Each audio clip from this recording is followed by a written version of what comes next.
The other day at the ashram, I spoke to you about Easter, about the birth of Christ and His resurrection, and the message of Christianity, that is resurrection.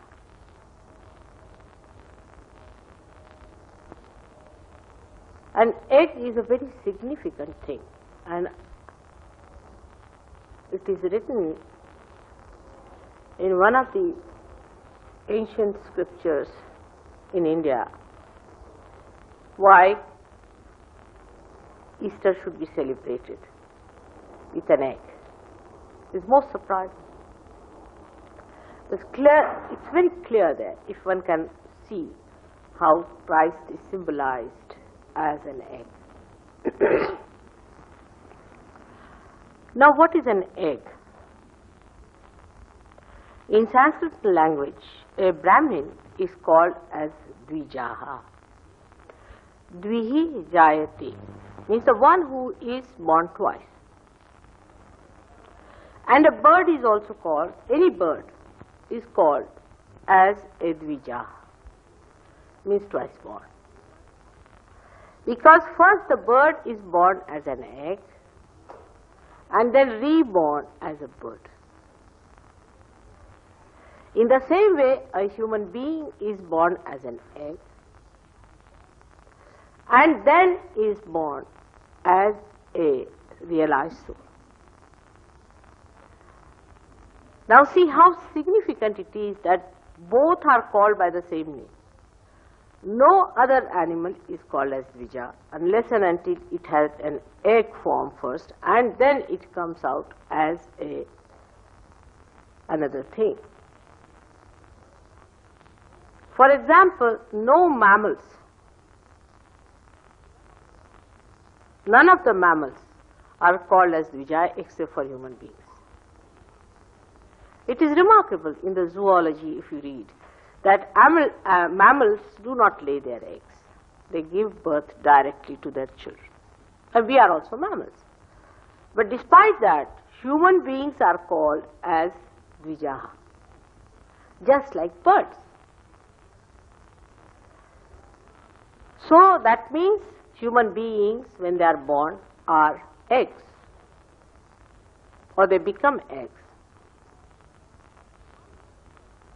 How do they become eggs?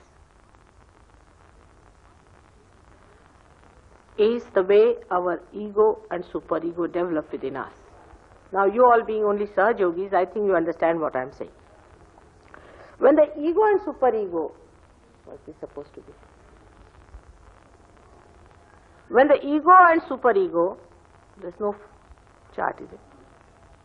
Develop in a human being to the full extent and the fontanelle bone area is completely calcified, then you become an egg. You get completely separated from your mother, from all the pervading power of God, and you are left to yourself as an egg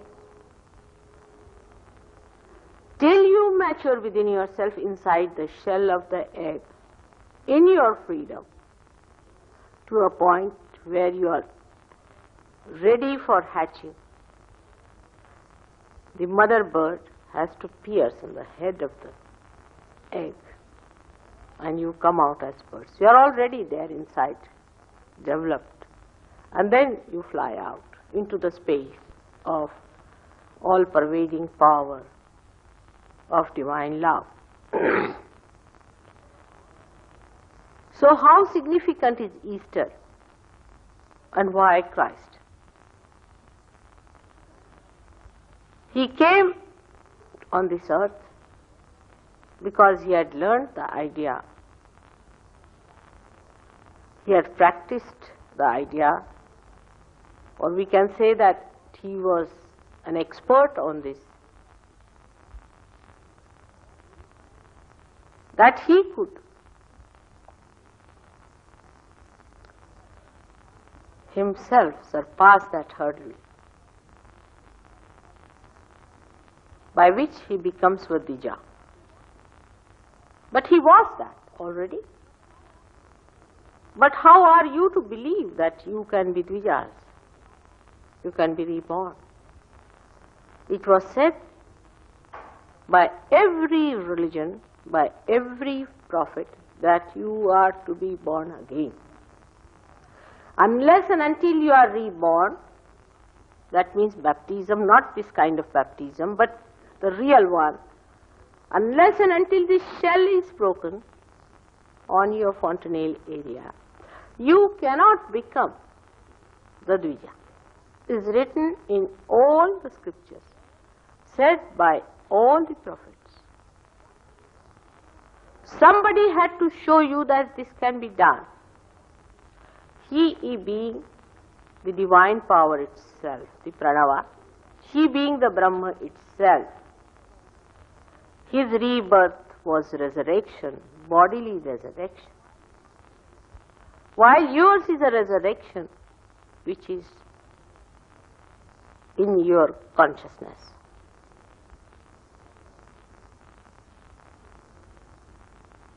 And you see it clearly. This is what Easter is.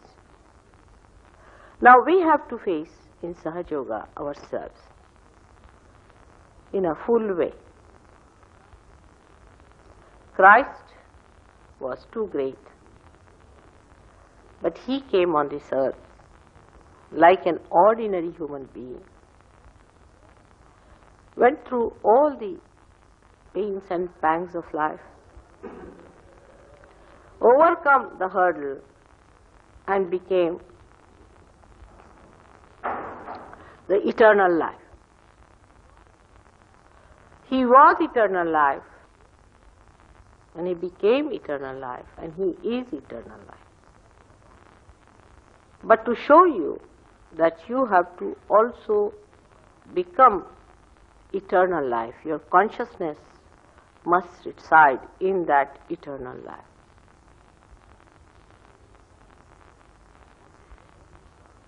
That is only possible after realization if you know the value of that eternal life. If that is your priority, if that is the highest, and you have to achieve that and nothing else. But actually, we have been identified with so many things, like we can say in the egg stage we had the yolk and all these things, and we got contaminated by all the surroundings, that even when we are resurrected, we cannot identify ourselves with the open space. Still our wings have to grow. Still we are afraid to fly. And at that time, you are to be looked after. But if you are prone to go back into the egg stage, you can go back. This is the only difference between a human egg and a bird's egg. Though I would say a realized soul never loses his realization. But it can be so much overclouded that could be that the growth is stunted. The atmosphere in which you live is responsible for that. You must have your own willpower. You must have your own understanding, your own character to stand up to it. You will be amazed that the chicken that we eat cannot fly.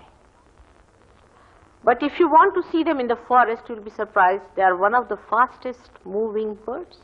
They are exactly the same as the chicken we have in the house.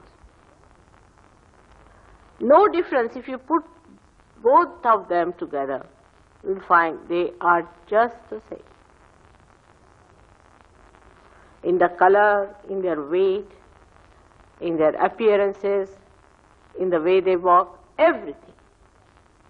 But you put them together, and at the slightest disturbance, one will take off very high up, while the other would not know where to run. It will just purr and go into a small place where it will be caught again and cut and finished. So if human beings have to understand the importance of eternal life, they must know that they can change the atmosphere. They are much more powerful than chickens are, aren't they? Chickens can be dominated by the atmosphere. But a realized soul, through his vibratory awareness, through the radiations that are passing through him, can change the atmosphere. He can change his surroundings, he can change his friends, he can change his parents, his brothers, sisters, his relations, his surroundings. He can change his town, he can change his country, and he can change the whole world.